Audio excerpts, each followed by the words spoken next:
ថ្មីនេះលោក Vladimir Putin បានចេញសារលិខិតថាលោក Khamenei ដែលជាមេដឹកនាំកម្ពុជារបស់អ៊ីរ៉ង់ត្រូវបានប្រជាជននៅក្នុងប្រទេសរុស្ស៊ីចងចាំថាលោកជាបុគ្គលដ៏អស្ចារ្យដែលបានចូលរួមចំណែកក្នុងការពង្រឹងទំនាក់ទំនងរវាងរុស្ស៊ីនិងអ៊ីរ៉ង់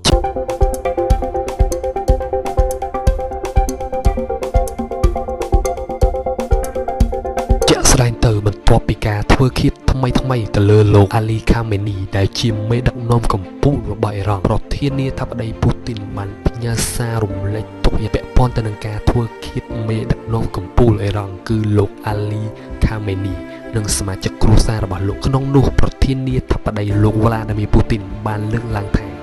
ការធ្វើឃាតនេះគឺជាការមើលងាយយ៉ាងខ្លាំងចំពោះសីលធម៌មនុស្សធម៌និងច្បាប់អន្តរជាតិ